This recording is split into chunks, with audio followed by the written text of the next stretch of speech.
Ms. Chenoweth, Mr. Hayes, Ms. Huth, Here.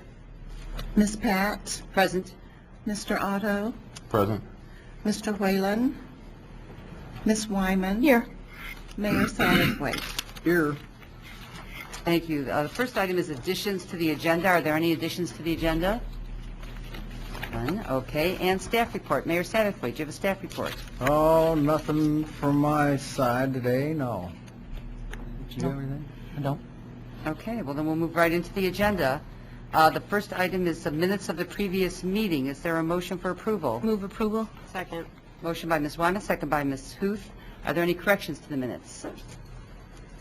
Hearing none, all in favor, please signify by saying aye. Aye. Opposed? That motion carries. Next, we have public input. Is there any member of the audience who wishes to address the committee? None. It looks like we know everyone here. All right. Anything from committee members? Ms. Wyman? Two reminders. One is that this Wednesday, May 12th at 7 p.m. Here in Council Chambers is the Consolidated Social Service Funding Pool presentations. Those begin at 7. And so council members may want to bring their entire packets of all of the applications, or at least those that are going to be giving presentations, so that we don't end up asking questions that might be already answered in there. I'll be chairing that meeting. The other thing is that this Saturday, I believe, starts the market at the square. Thank you very much. Anything else from anyone? No? Okay, then we'll jump right into the agenda. The first item, number 5, is resolution number 2004-05012R, a resolution approving the 2004 update of the capital improvement plan for the city of Urbana. And we've got a whole bunch of folks from Public Works. We'll start, I think, with Mr. Gray. Thank you.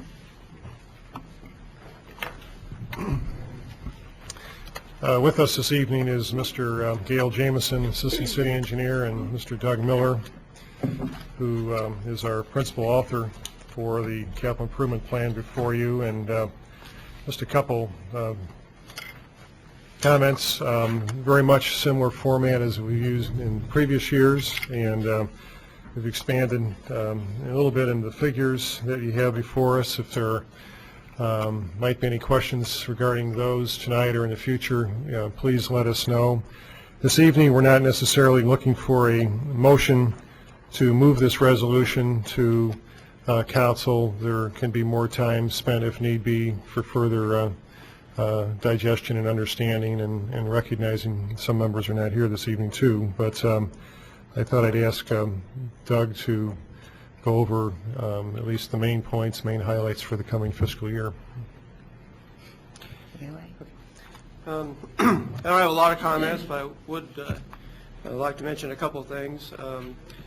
Turning to the cover memo, inside the front cover of the capital improvement plan.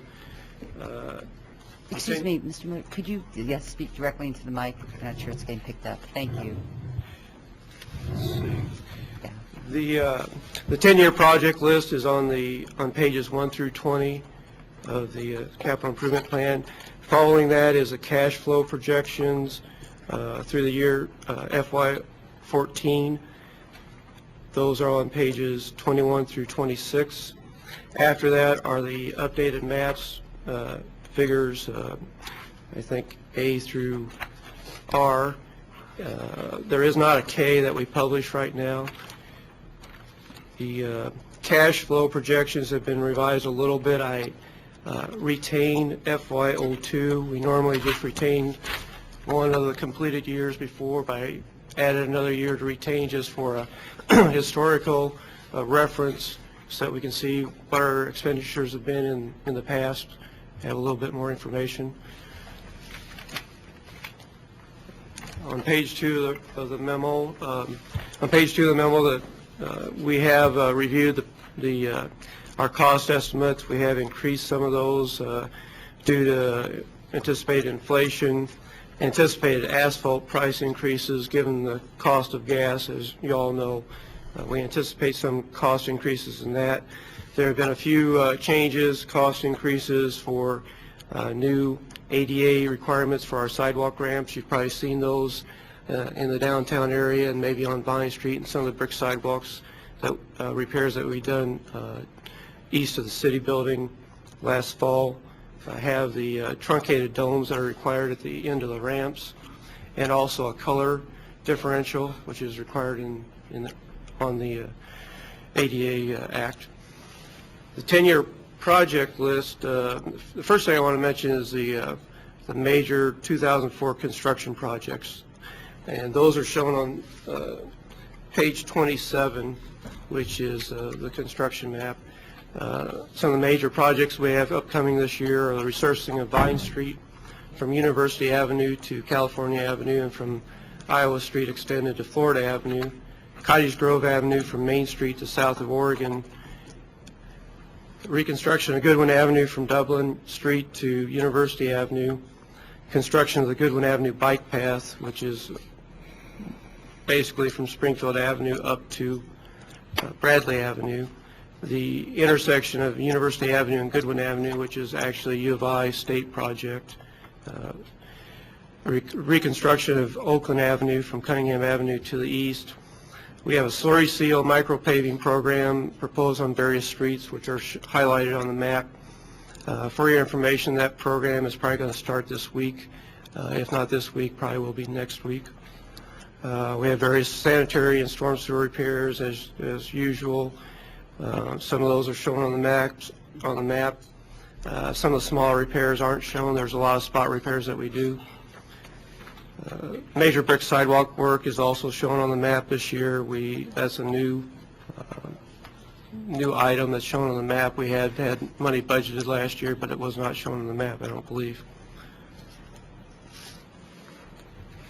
There are also, excuse me, there are also several projects that are developer related, such as the extension of the Colorado Avenue and the South Ridge bike path. The Colorado Avenue extension over to Stone Creek Boulevard is shown on the project list and is in the cash flow. The projected $200,000 is just a projection that's still subject to any agreement that the city would enter into with the developer, but that's what the current projection is right now. Learman Avenue between Main Street and Washington has been moved up to 2005. That's next year. That's being driven. The county has asked that we accelerate that. There's been an agreement to do that. We are going to be paying our share back to the county over a period of 3 years from our MFT fund. Traffic signals and street lighting on Lincoln Avenue and other resurfacing projects in the campus area have been deferred 1 or 2 years, mostly to until the CAT study is finalized. We don't want to do any major work there and spend any money until we have a full analysis of what might be recommended. And the storm sewer project costs, we've reviewed those. We think that a lot of projects that we had in the CIP last year probably can be done with lining, and that will be a less expensive project. So those cost estimates reflect the reduction in costs. However, we have had, looking historically, we have had closer to $100,000 per year for miscellaneous storm sewer repairs, and that's now reflected in the cash flow. So it's kind of a wash as far as expenditures on storm sewers, I believe.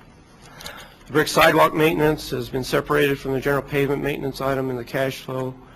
I thought that would be good to keep track of that expenditure. We have spent, I think, around 200 and some thousand, or that's what is projected through the current fiscal year.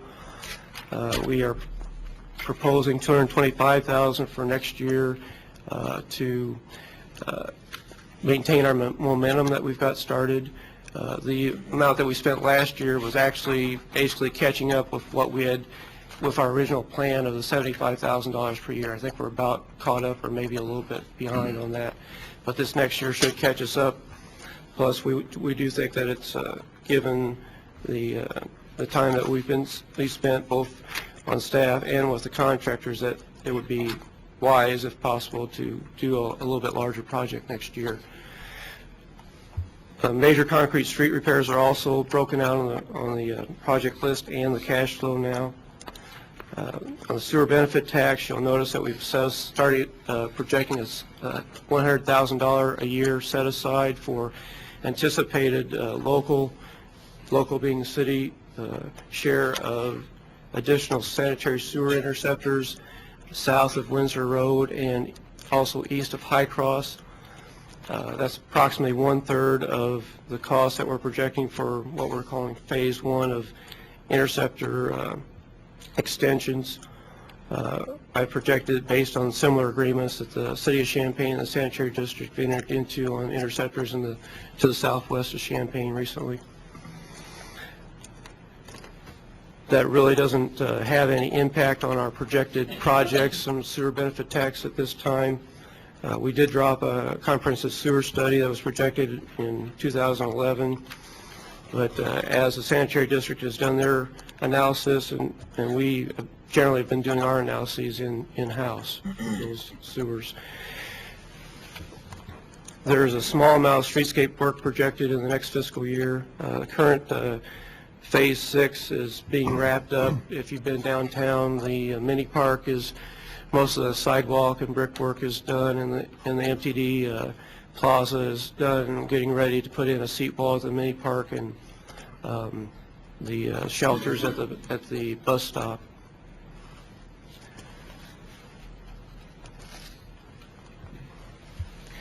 Street lighting, there's no construction proposed for the next fiscal year. However, we do need to start getting our design together for both the campus area and the area around the Yankee Ridge School.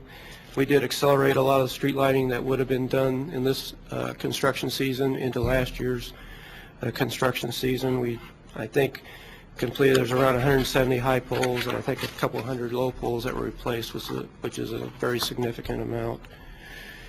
The Florida Avenue bike path, we have moved that up to 2006 from 2012, and also have added some bike paths on High Cross Road from Windsor Road to north of Stone Creek Boulevard, and from Florida Avenue to University Avenue. A couple reasons for that, just because of the growth to the east side of the city, and also the DNR's program with 50% participation for grants. We think we should try to take advantage of that. Also, the Department of Transportation's change in position as far as bike paths along state routes would allow us to try to do that on High Cross Road, and we think we should pursue that before any reversal or in position. So we'd like to pursue that, and if funding allows and we do receive our grants as projected. The bike path system is probably one of the, besides the brick sidewalks, is probably one of the other major things that are in the CIP. There are currently, I believe, 8 active bike path projects in Urbana, which is significant. I think the whole system is getting to be a major amenity to the city, and is going to go nowhere but up and becoming a greater amenity with the city as we get some more projects completed. The Florida Avenue, as that's being extended, that bike path is being extended. So that's a major component of the capital improvement plan right now. Speaking of Florida Avenue extension, that is also in this capital improvement plan. Nothing in next fiscal year, but we are projecting that will be extended in the next couple of years, 2 or 3 years, and there would be some city participation in that project, as there has been in the past in that extension of Florida Avenue. Windsor Road improvement from Fowler Road to High Cross Road has been moved back to 2008 due to availability of federal funds. There's really nothing else that we can do about that right now, except continue to pursue the design that's in a, what is it, Bill, in a location study. We're getting ready to do a location study. The Wright Street reconstruction project from around Griggs up to University Avenue, or actually to Park Street, is in the shown in the TIF funds. We also anticipate looking at the bike path over towards McCullough, towards along the railroad right-of-way at the same time when we do that project. The reconstruction of Washington Street from west of MacArthur to High Cross Road, that project was, I believe, just from MacArthur to High Cross, and we've actually extended it over to Dodson because of just pavement condition and general ratings of that street section. If that project should happen to need to be completed before that date, as I've commented here in the text, that we may have to look at some reprioritization of other projects, or borrowing, or a combination of both. Only other comment I have is that there are some other projects that are not in the capital improvement plan in the 10-year projections. One of those is Philo Road from Windsor to Southridge 5, or it may eventually have to be extended down to Curtis Road. Some street lighting both on our unlit arterial and collector streets with major traffic and on our residential intersections was the original intent of the street lighting plan. And some other major streets, Lincoln Avenue Extension up to Olympian Drive, and Airport Road over to Lincoln Avenue, and various other things that are listed in the text on page 5. One other comment on the cash flows. We do have some projections in these cash flows from the state, and I believe from recapturing Goodwin Avenue detention basin costs, so cash flows contingent on those funds becoming available to the city. Other than that, unless Bill has some other comments or Gail has some comments, if you have any questions tonight, or we can take questions at whatever next meeting you like. Did you have additional comments? No. Are there questions? Mr. Otto? I have a question. One of the things that we had a comment at Traffic Commission last week, and I mean I've noticed it as well, is that Michigan Avenue is beginning to look pretty rough east of Vine. What kind of plans do we have there to try and address it? I mean, it's been patched, and but there's still a lot of ruts and things, and at some point we're probably going to have to do something more comprehensive. I was just wondering if is that on the radar screen, and if so, when are we looking at doing something? It is, and we thought we'd try to put some numbers together in this fall, perhaps meet with the property owners in that area. I think we'll try to come up with a couple, 3, 4 options of what to do with and without adjacent property owner participation.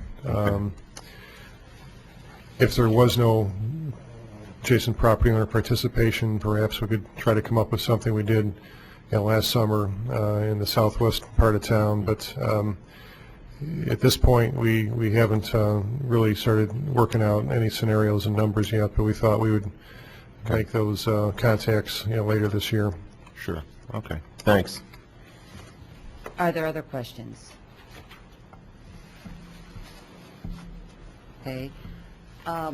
Would folks like to put this on the next committee agenda for May 24th? Yes.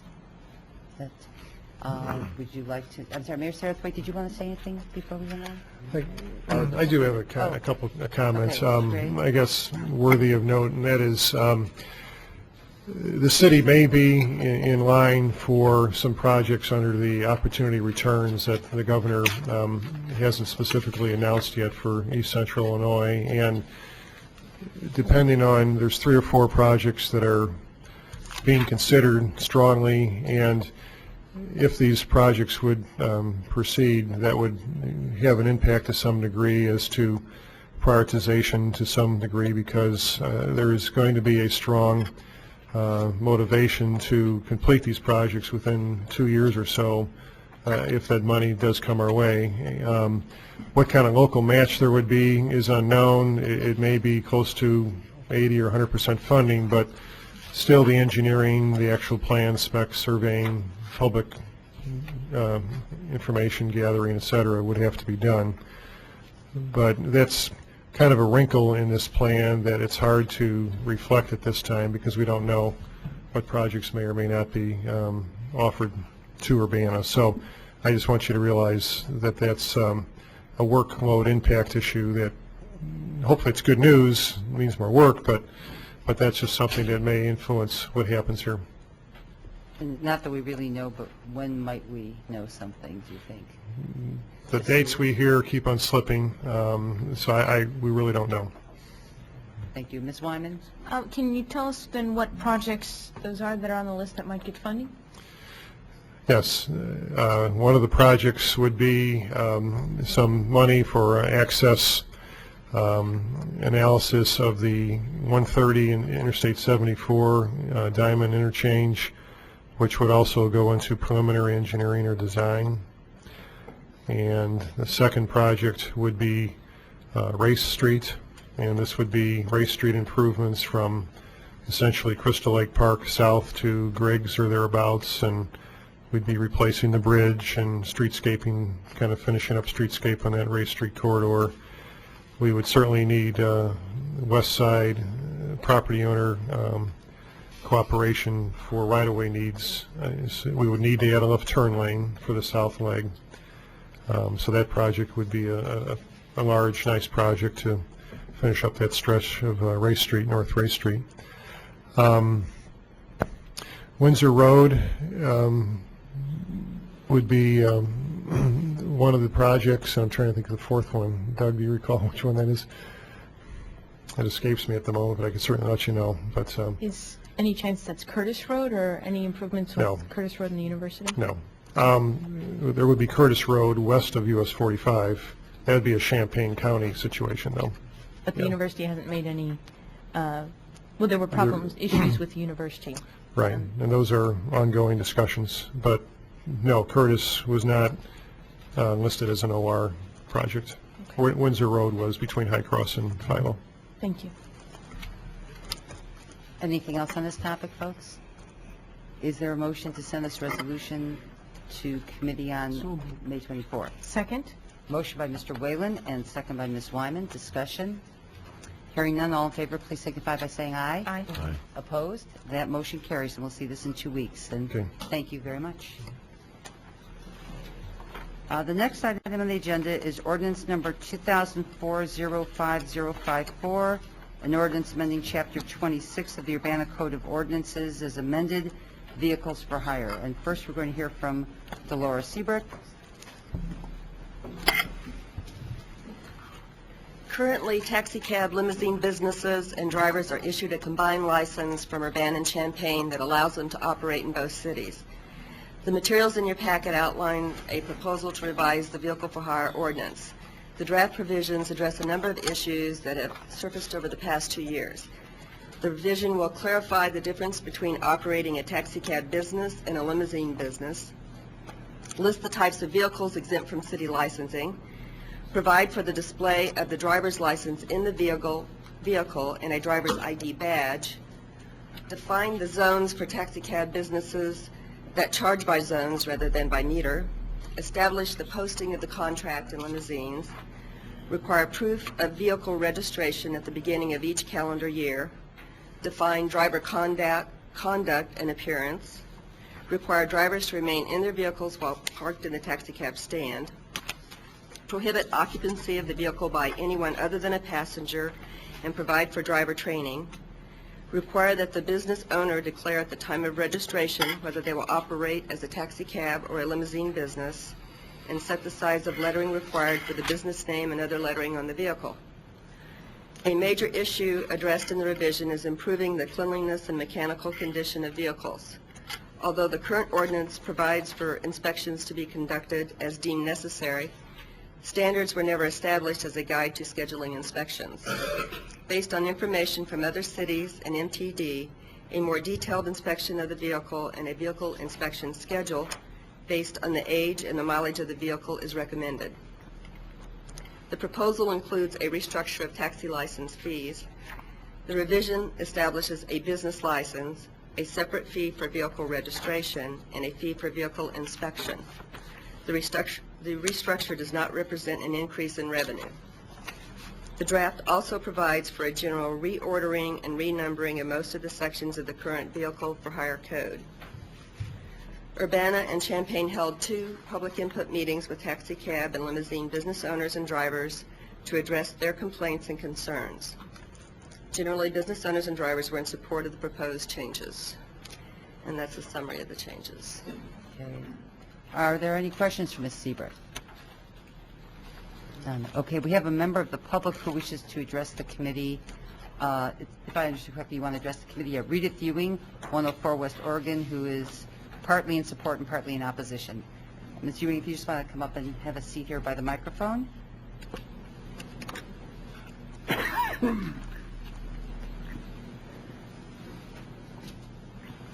You want me to say my name again? No, that's okay. All right. You can just tell us what's on your mind. I feel that the ordinance doesn't address the real problem, and that is that the people who are allowed to be taxi drivers have to primarily just show up at the city building. The trouble that we've had in recent years has been because anybody off the street can come in and get a taxi license. And many of the people who cause problems were people that had come to my office and made application, and I had rejected them. So they go out and they start their own business. All they need is a taxi license. They don't need a place of business. They don't need a telephone. They don't need employees. They don't need anything. They just start their little business with a cell phone, and no responsibility, no way to be contacted if there are problems. And I don't see that that is addressed in this ordinance. I don't see that there is any way to keep people from starting any number of businesses. Of course, many of them go bust in a year or two, but they have done their damage.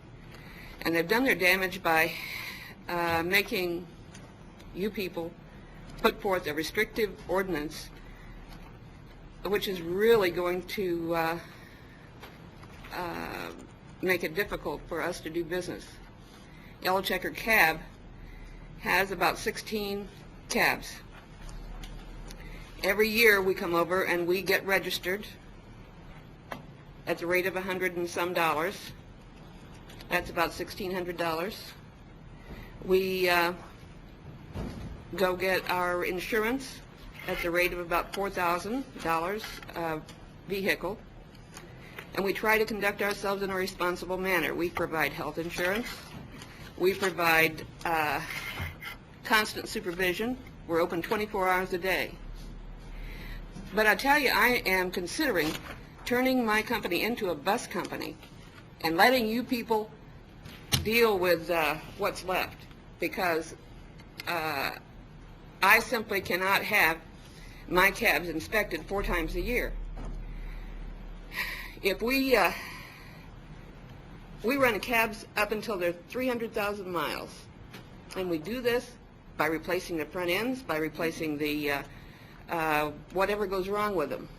We've experimented with different brands of cars, and we can run our vehicles up to 300,000 miles. Now, if we have a 300,000 mile and I go into the MTD, they're going to say, well, this isn't any good. We put probably 300,000 miles on a car in 3 years. The last cars that we bought new were Fords in 1998, and in 3 years they were trash, and we discarded them. So then we started buying used cars, running them for a year or so, and discarding them. But that is not, that can't be handled under anybody's book of rules. It's an individual assessment.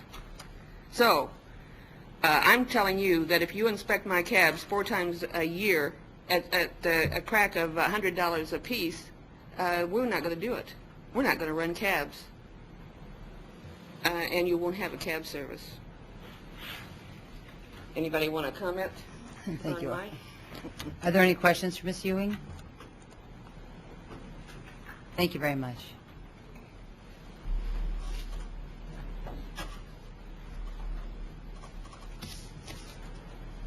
Committee members, is there, Ms. Wyman? Yeah, I'm wondering if Ms. Seabrook can maybe answer some of the questions or issues she brought up. Perhaps the issue one of the last issues was the need to inspect 4 times a year, and then the cost if the $100, as I understand, $100 per car per inspection cost is reflective of the time or the expense in doing that, or in enforcing the codes, or how those fees work out. First of all, the license that she said is $102, that is Champaign and Urbana together. Okay. We're just addressing our license fee here. We keep our fees separate, and Champaign keeps their fees separate. So our license is $72 currently. The inspection fee was $35 per vehicle, and that wasn't for Champaign and Urbana, that was for both of us. So if a vehicle had to be, every time it had to be inspected, it was $35, not $100. And the 4 times a year. Well, that came about, there was the standards there in the ordinance depending on mileage and which section that's in.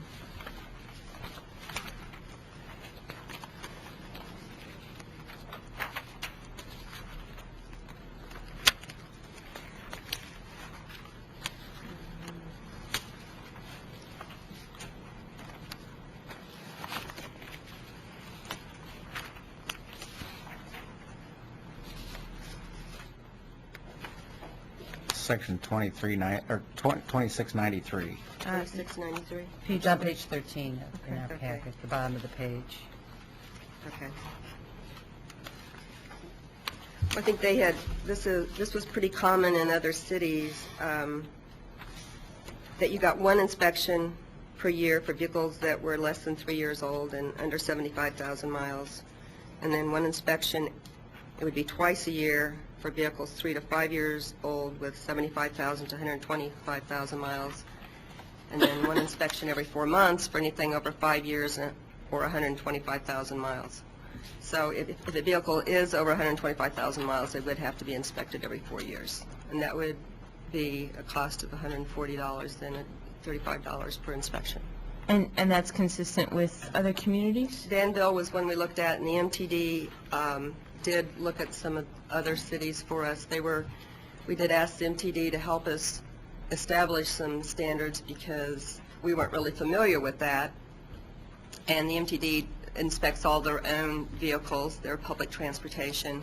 And so we looked at what do they look at for the safety of their passengers, and what are they looking at in the vehicles. And that's how we came up with, and combined with some of the other cities and with their standards, that's how we established the miles and the years. And I have a couple other questions. Let's see.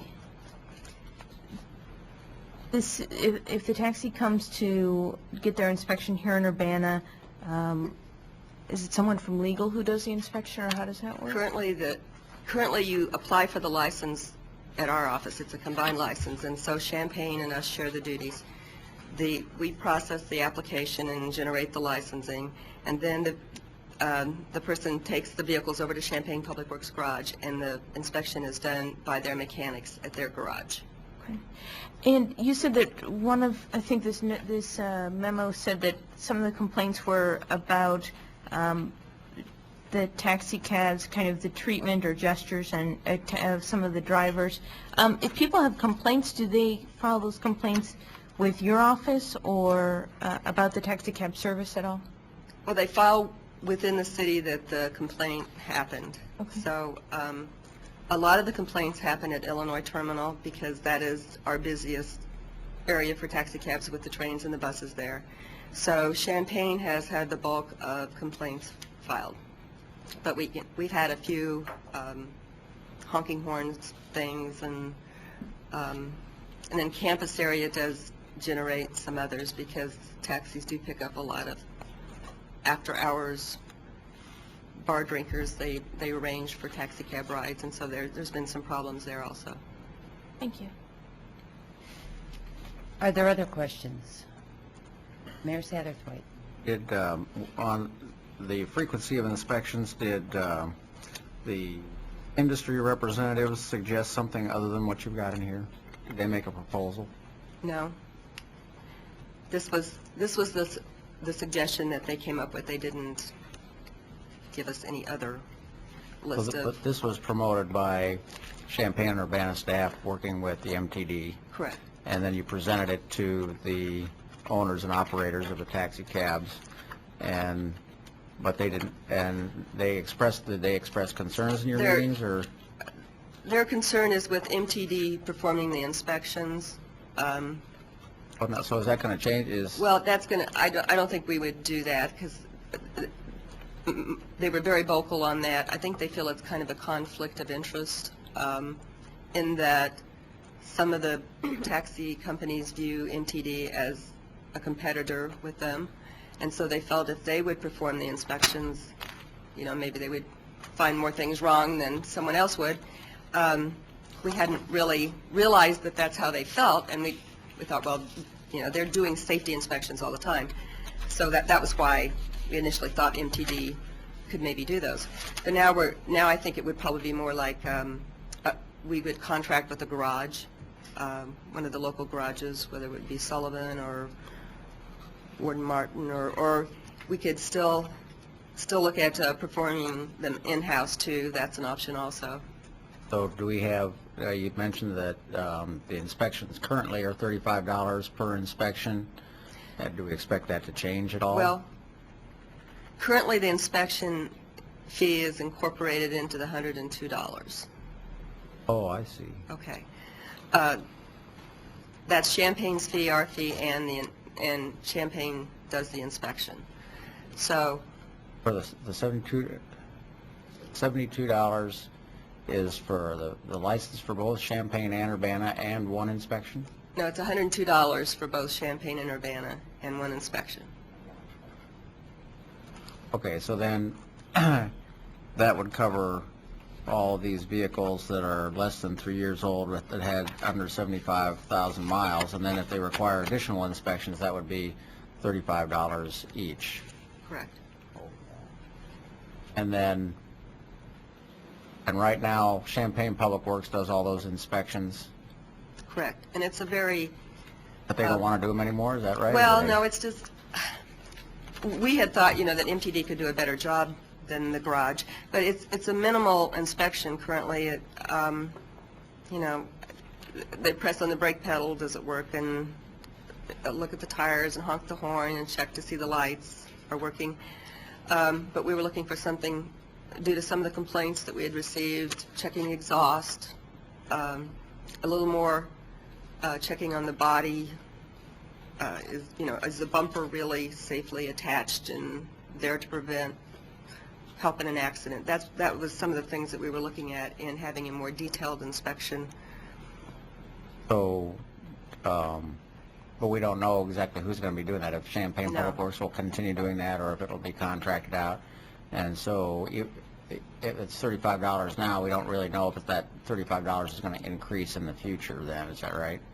Or That's right.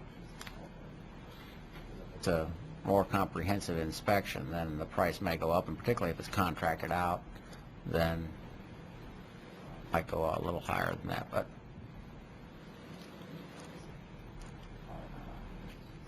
not double or anything like that. I wouldn't.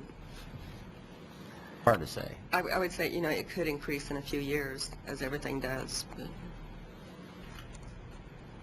So, and it's not addressed in the ordinance where the vehicles would be inspected. That's done administratively, decided by Champaign and Urbana. correct.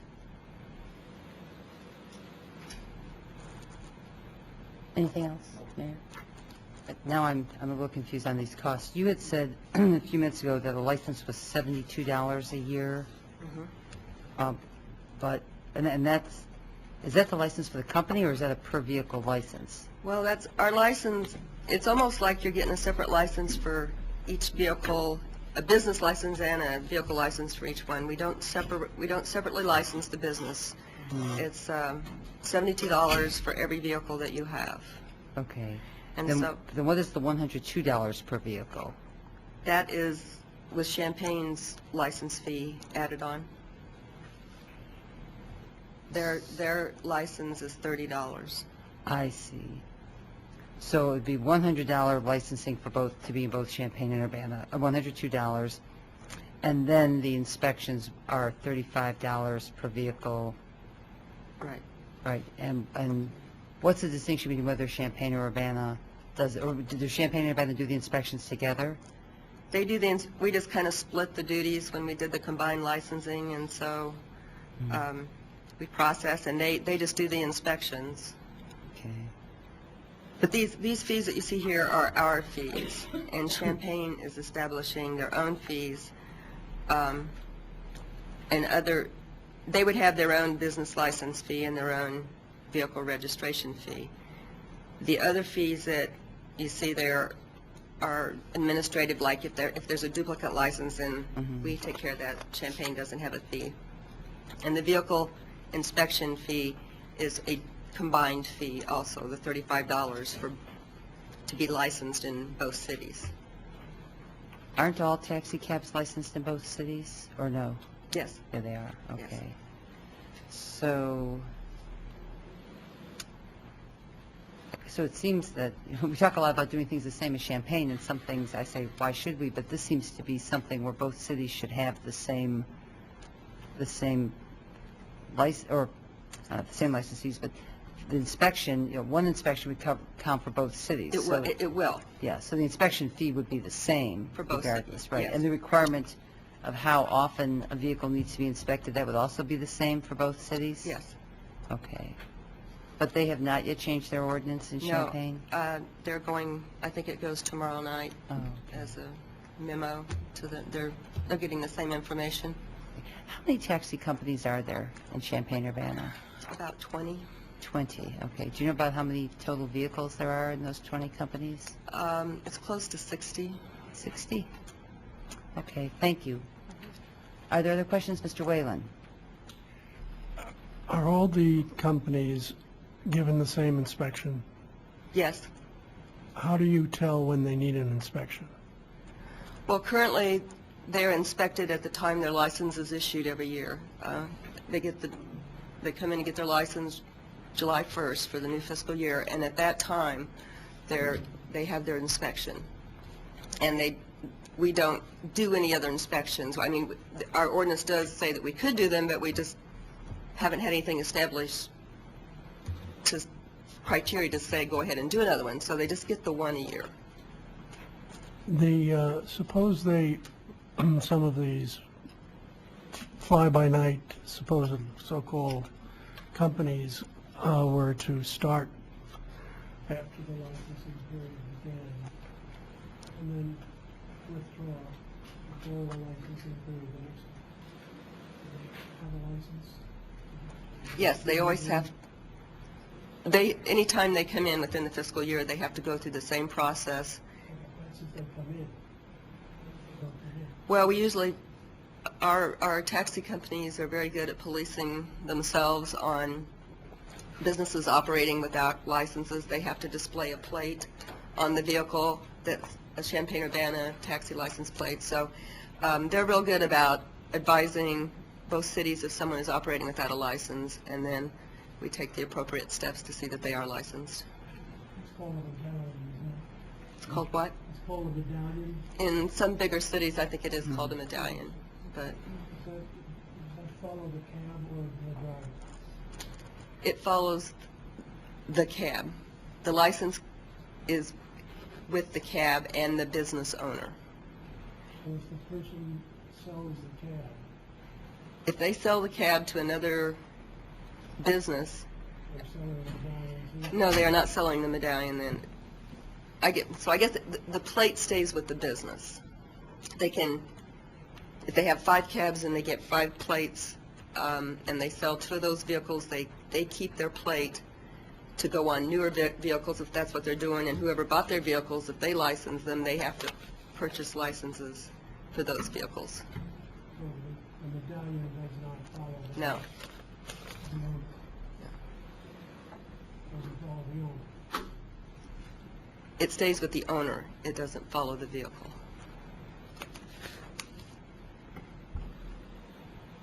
I was wondering, Ms. Ewing criticized the operation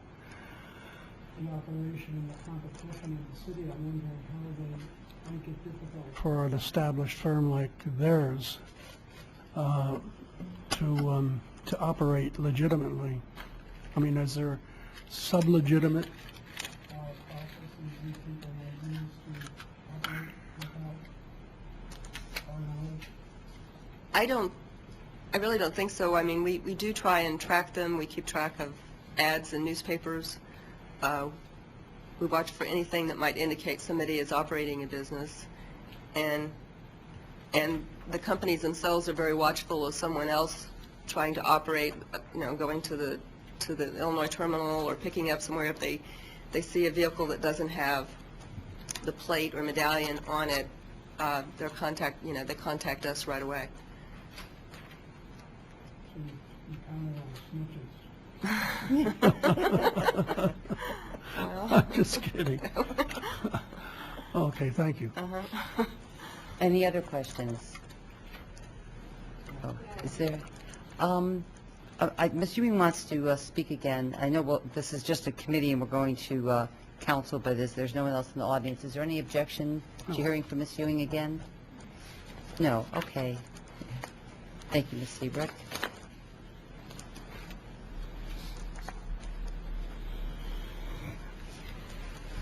I just wanted to say that on section 26, part 78, I guess, there is, it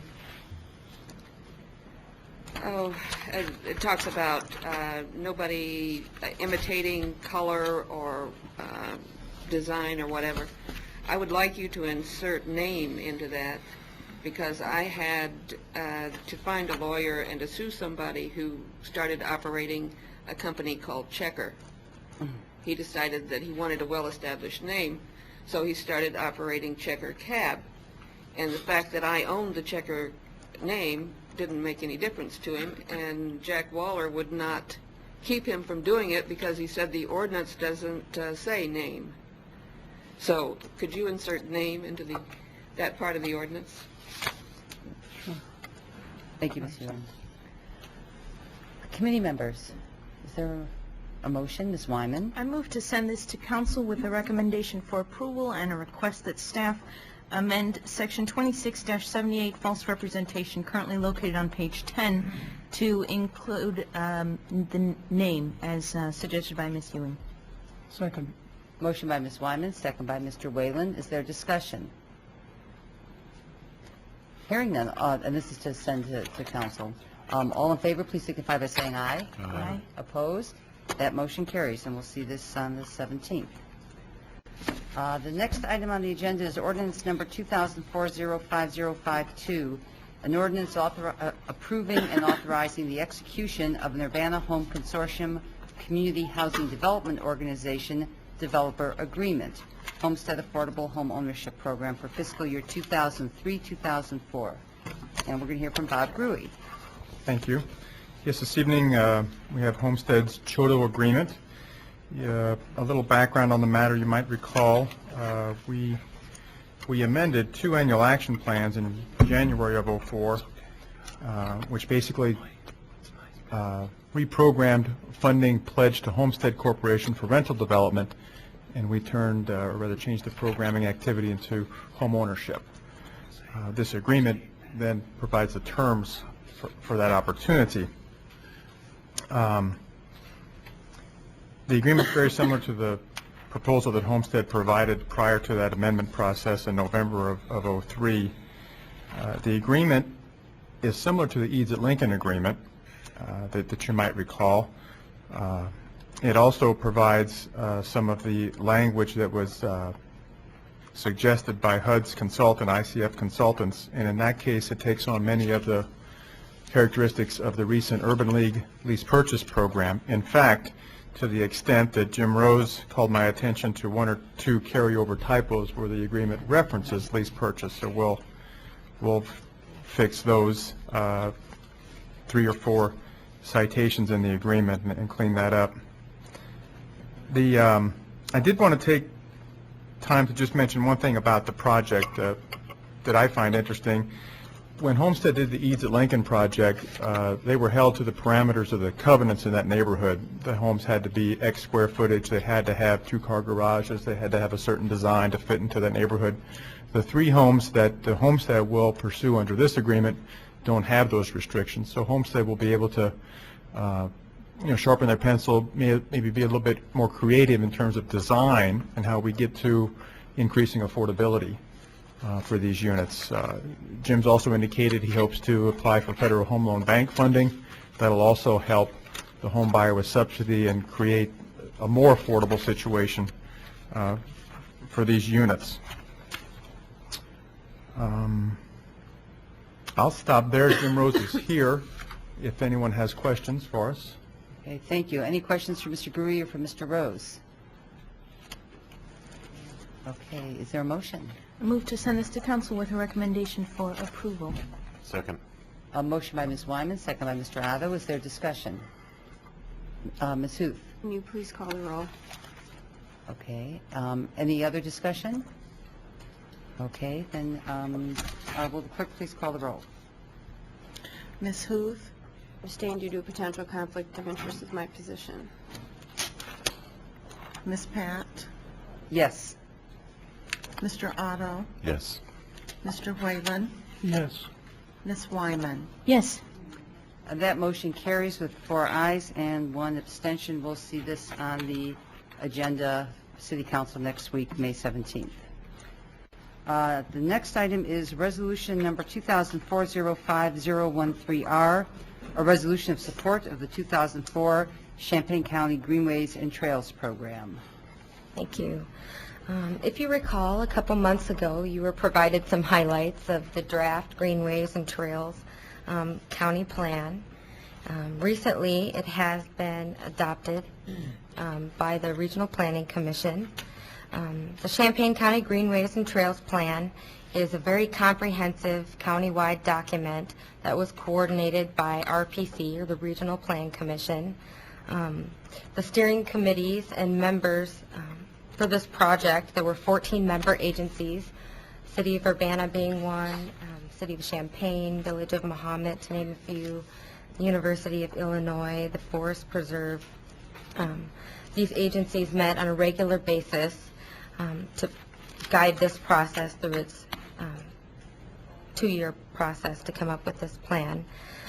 The plan's main purpose really is to set policy or a framework for a comprehensive trail plan for Champaign County for the next 20 years. It was really the steering committee's wish to really have a comprehensive document that was very meaty. In the first portions of the planning process, all the member agencies worked very hard. They coordinated together to really update their facilities, including the City of Urbana, to update parks, mileages of trails, all existing facilities, and also to map these facilities for the plan. They also processed a survey of residents, a resident survey. There was some participation from the public. There were some workshops which were used by the steering committee to compile this plan as well. And there were a lot of maps that were created and that are included in this plan. Really, through this planning process, the overarching vision was for a local system, or a regional and local system of trails to accommodate all modes of transportation, including bicycles and pedestrians. The plan really wanted to emphasize and recognize the benefits of trails, that they make communities better places to live, that they encourage physical fitness, which is a very important issue right now, and they really improve the quality of life of communities such as Urbana and throughout Champaign County. An important component of this plan, other than, again, the existing conditions and the surveys and the updating of maps, was for a project prioritization table the steering committee wanted to somehow rank all county projects and put them in a low, medium, or high category to prioritize those. And again, this plan would be visited every year, and the projects, depending on the planning priorities, and each member agency could change and be re-ranked. And in your packet, you did get a list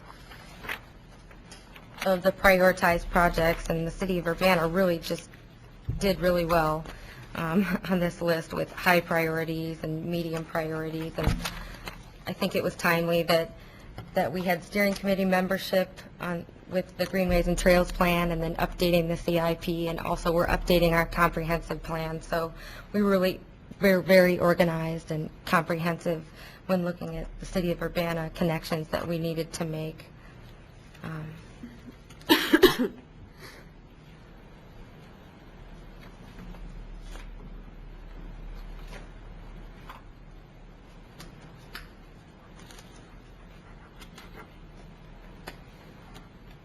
What you looking for?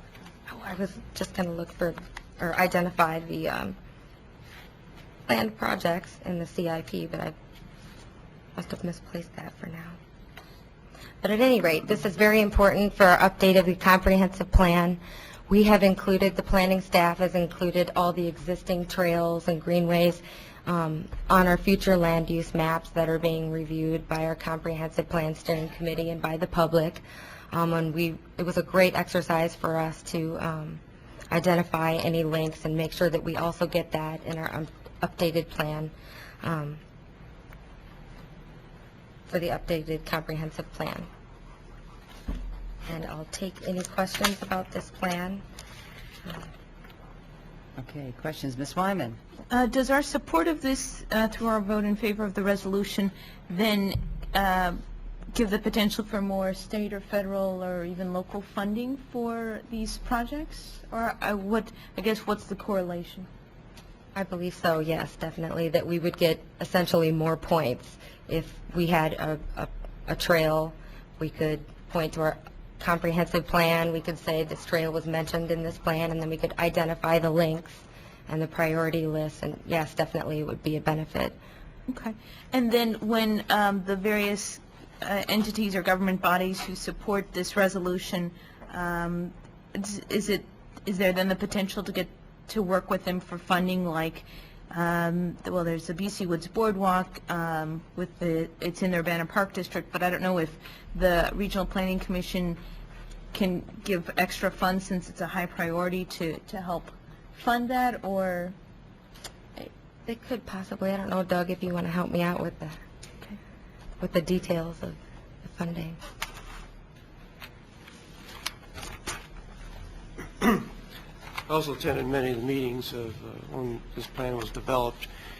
And as far as the funding, one thing that as far as locally, the city is, I talked to Tim Bartlett of the Urbana Park District to coordinate our efforts.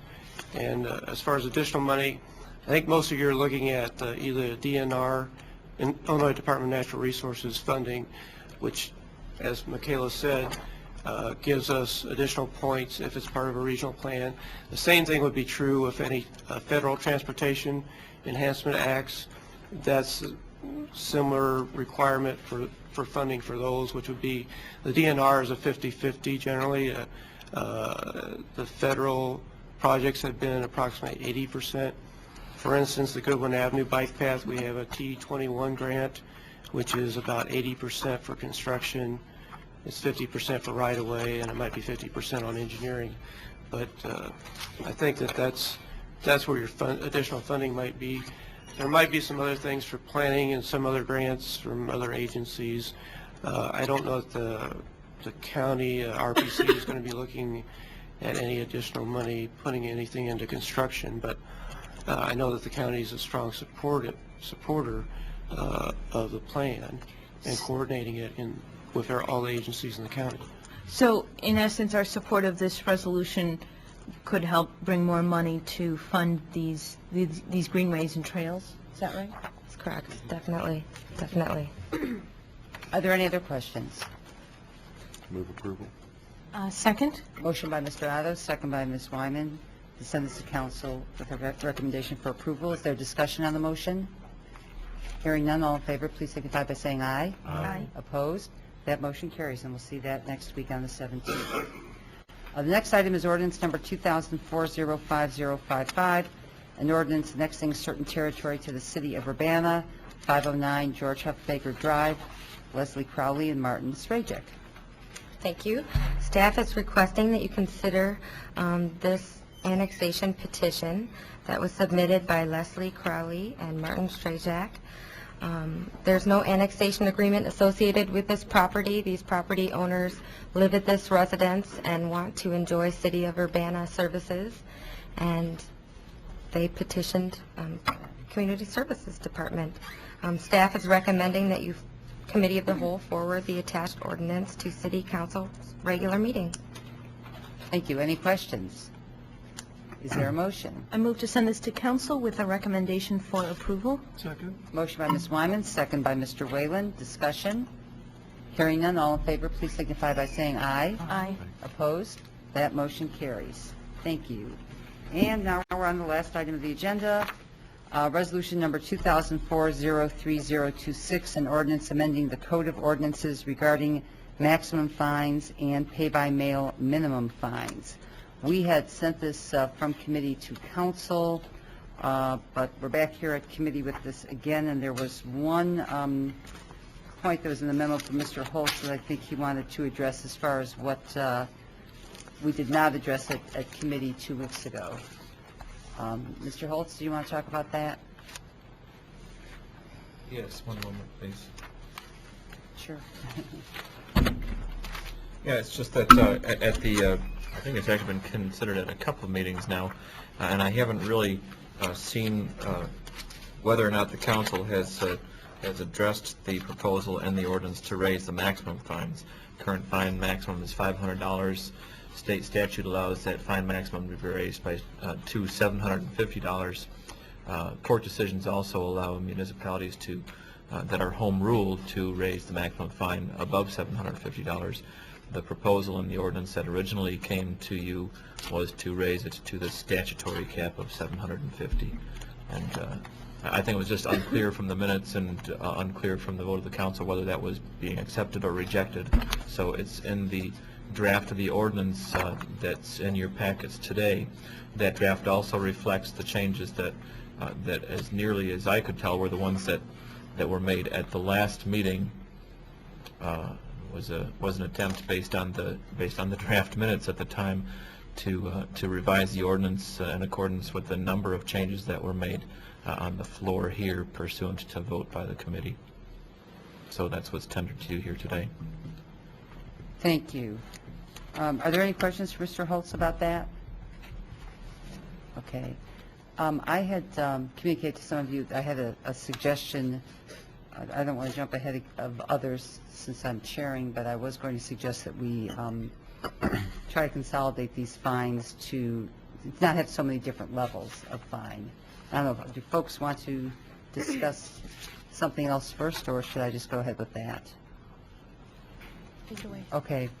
I briefly spoke with Chief Adair and Mr. Holtz about these fines and whether it was cumbersome having so many different fine levels, and they both suggested that if we could have fewer categories of minimum fine amounts, that would be helpful. And so I guess I'll make a motion to, well, actually, why don't someone else want to make a motion just to send this to council? I move to send this to council. Second. Motion by Ms. Wyman, second by Mr. Whalen. I'm going to make a motion to change the fine amounts to, if people don't like this, holler, change it to something else, to change all of the fines that we designated as $50 or $75 to be $75. I'm sorry, I take that back. This lists 25. There were actually some 25s. Sorry, for the 25s and 50 to be 50, for everything from 75 to 135 to be 100, and for the 185s and 280s to be 200. Second. Okay, that's a motion and a second.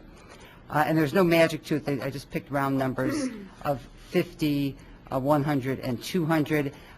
These are minimum fines for pay by mail. A police officer, I understand, always has a discretion to not make a ticket a pay by mail, and if it's not pay by mail, then if we were to go ahead with this ordinance that raises the maximum fine up to $750, the fine could actually be that high.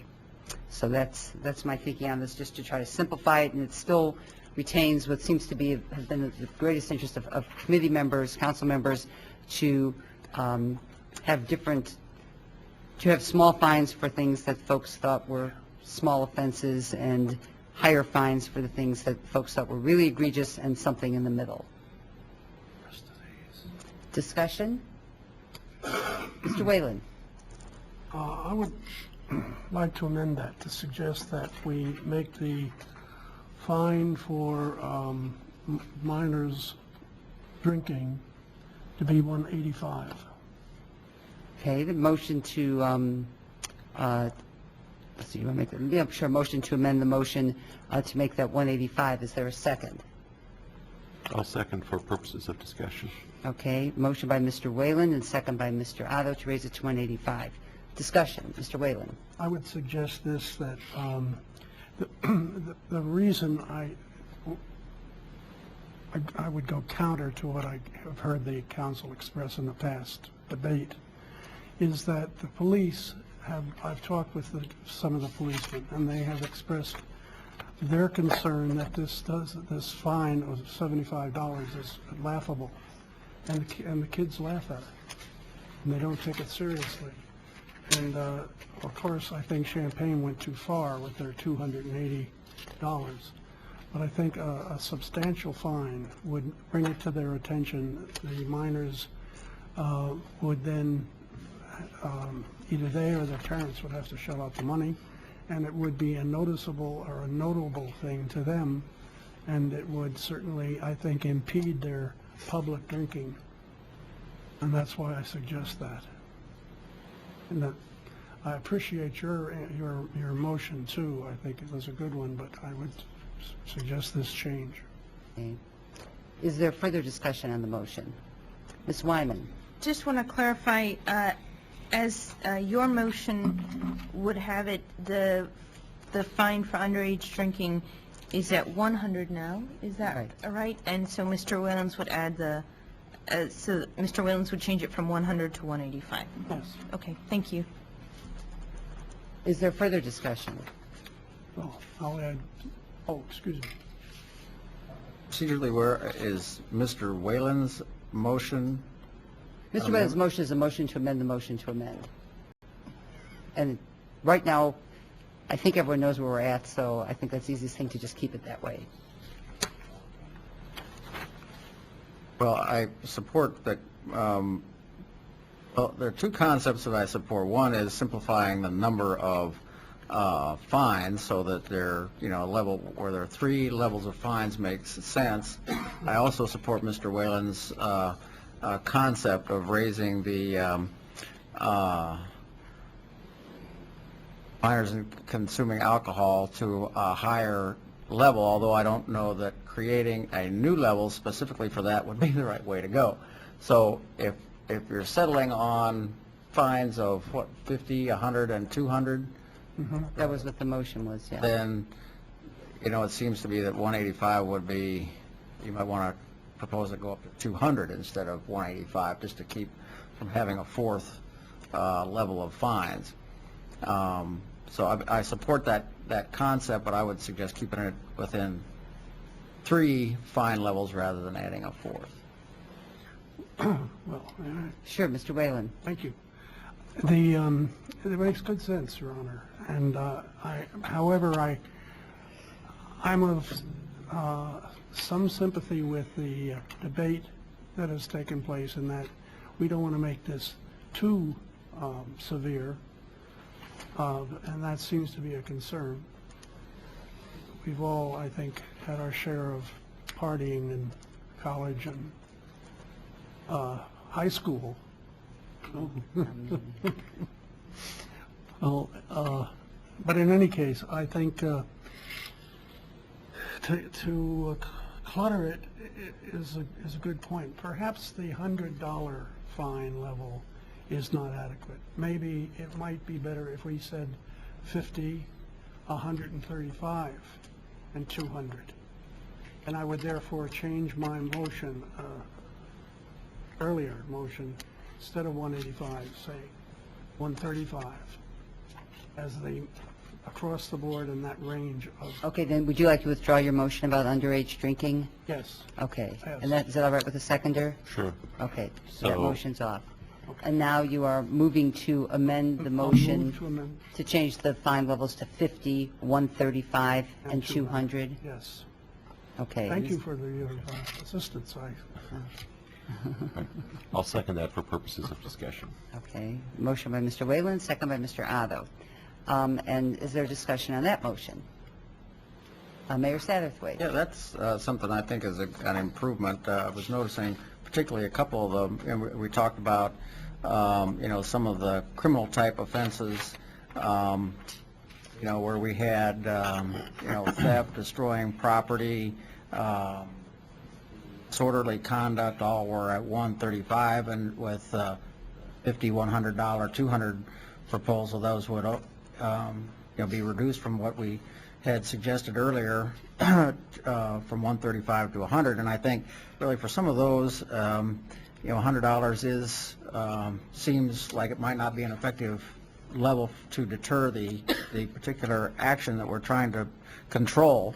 And so I think moving that to $135 is a good step. Is there further discussion? Discussion, okay. All in favor, please signify by saying aye. Aye. Opposed? No. Let's do show of hands. I think that carried. All in favor, let's see hands again. Aye. Opposed? Okay, that motion carries. So now we have before us the motion to send the ordinance to City Council with a recommendation for approval, and that does include the $750 maximum fine, and the attached schedule fines would have what you have before you. Every place where it says 280, that will be 200. Every place where it says 185, that will be 200. Every place where it says 135 or 75, and if there's anything left of the 100, which I don't think there is, is there still 100 left? There were some, but There were some, but we had changed them in the scratch out. So everything that's 75 or 135 will be 135, and everything that's 25 or 50 will be 50. Everyone understands what we've got here? Okay, is there further discussion on the main motion? Hearing none, all in favor, please signify by saying aye. Aye. Opposed? That motion carries. And we'll see this on the agenda for City Council next Monday, May 17th, and perhaps